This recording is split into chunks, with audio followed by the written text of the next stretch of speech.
welcome in. It is Big Ten Today on a Wednesday. It is great to have you with us. We are presented by Rally House.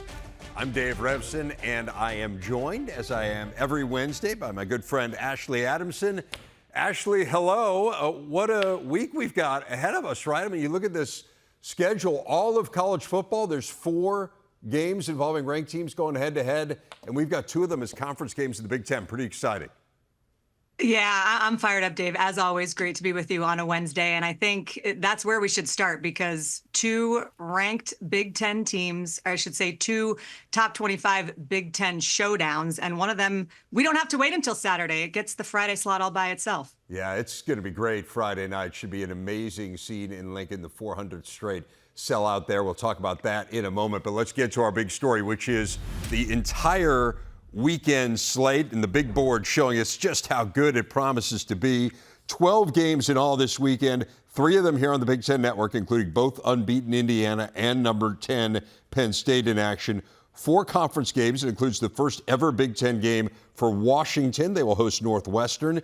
Tailgate will be there. The earliest ever playing of the Floyd of Rosedale battle. That'll be in Minneapolis. USC at the Big House for the first time since the late 1950s and just the second time ever. And then it starts Friday night with what, as I said, will be the 400th straight sellout in Lincoln. And just as we all predicted, 2 ranked teams going head-to-head, Illinois and Nebraska. Let's dive into the game in a moment, Ashley, but let's start with 400 straight sellouts. Yeah. I mean, it is really amazing when you think about that. It's a streak that goes back to 1962, so you had JFK in the White House.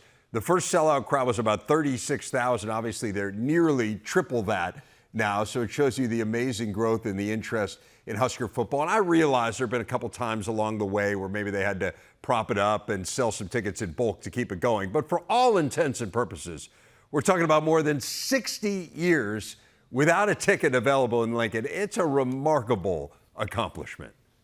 I'm glad that you're starting with this because there's plenty to talk about with the matchup and we'll get there. But just 400 consecutive sellouts every single weekend since 1962. And to me, you know, what's crazy that this is the first top 25 matchup in Lincoln in 11 years. I think the last one was UCLA in 2013, which just sort of underscores, Dave, the point that Cornhusker fans are incredible through the ups and the downs, the good seasons, the bad seasons. They just show up. And we know from covering college football for a long time, not every fan base is like that. So Husker fans, shout out to all of you. The passion and support, it's special. And I know that this is a program, a head coach, and a bunch of players who do not take it for granted. And I'll also just add one more thing. Yeah. Given how big high school football is in Nebraska on Fridays, I know fans don't prefer these Friday night games, but it doesn't matter. They could play on a Wednesday at like 7 a.m. and you know that place would be sold out. So it's going to be fun. It's going to be electric. Yeah, absolutely. It'll be an amazing atmosphere. And you made such a great point there just about the fact there hasn't been a ranked matchup in Lincoln for so long, which really is about the fact that Nebraska hasn't been ranked very much lately. Yes. And that, to your point, just makes this all that much more impressive that they are the Power 5 team with the longest bowl drought and that this sellout streak has endured through that. I don't know if you've gotten a great sense for it yet. You will, I think, in the months and years to come here.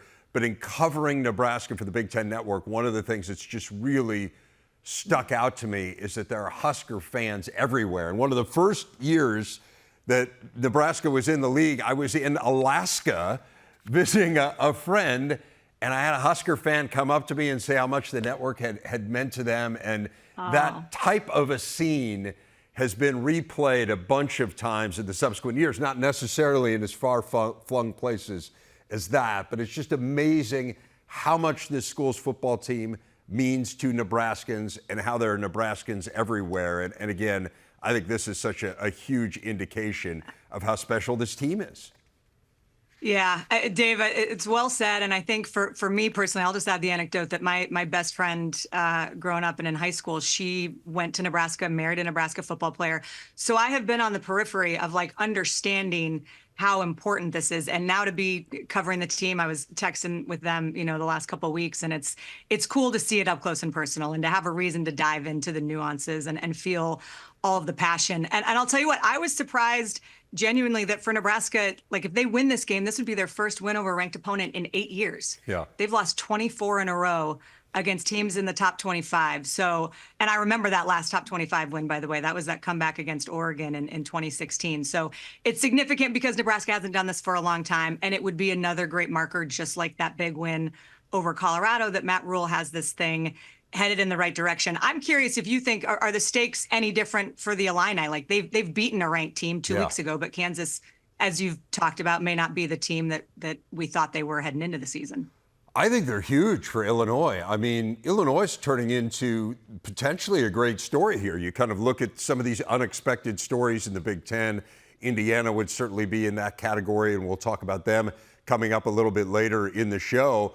But Illinois was not a team that people thought a whole lot about outside of Champaign coming into this season. They took that step back last year. It felt like the defense maybe wasn't going to be able to recapture that magic that it had with Ryan Walters leading it a couple years ago. And now all of a sudden they are a ferocious defensive unit. And yeah, I mean, it's been forever since Illinois has even been in a ranked versus ranked matchup, Ashley. It's been 16 years since the Illini have been in a game like this, let alone won one. They haven't won one since 2001. So you think about, this is a massive game for Illinois. And I think for both of these teams, it's kind of one of those games where you look at the opponents here early on, and as you said, like, hey, Kansas, I understand they were ranked, but they also went out and lost to UNLV. Now, UNLV beat Houston, and maybe UNLV is going to be the group of 5 team that makes it through the playoff. And we just don't know this early in the year. But I think we have a pretty good sense that the team that wins this game is probably a pretty good team. Like, based on what we've seen from these two teams so far, based on the stakes in this game. And so, I think it's fascinating. I think it's fascinating to see, like, who can avoid the turnovers. They were both incredibly turnover prone last year. Can Nebraska win a close game? Like, this is going to come down to being a close game, I feel like. At least on paper, it feels like it is. Has Nebraska shaken that bugaboo? There's just so many really interesting storylines here. Yeah, and it feels like, Dave, that there is a lot of similarities between these two teams. And you talk about it. They're both playing great defense. They both have taken care of the ball really well. Turnover margin, always a stat that matters. And we've talked about Nebraska's improvement. I mean, Illinois, they're +8 in turnover margin through 3 games, which is incredible. But to me, that's the question. Like, how will Dylan Raiola handle this next challenge? He has passed every test so far. He's completing 70% of his passes. He's got that one pick that he threw last week against Northern Iowa, but he has confidence. He can make every throw. He's gained game day experience. He's played well on a big stage in an emotional rivalry game, but he hasn't yet had to lead his team to a comeback in crunch time. He hasn't yet had to make that play or that throw in a critical moment. I mean, Nebraska has yet to trail at any point in their first 3 games. So my question will be, will he be able to have that same poise and confidence with Xavier Scott and this Illini defense up in his face? Yeah, and just to put a punctuation mark here at the end on the quarterback battle, like, what about Luke Altmaier, right? Like, Luke Altmaier last year, I thought there were moments where we saw Luke Altmaier, well, this guy can be a top-end quarterback in this league. He has a really good arm. He can make every throw. He can run. Now, all of a sudden, he has 2 great wide receivers. I think Zachary Franklin's been a really nice addition, and Pat Bryant's as tough to cover as anyone in the Big Ten. So, really, both sides, I think the quarterback's really intriguing. That should be a great game.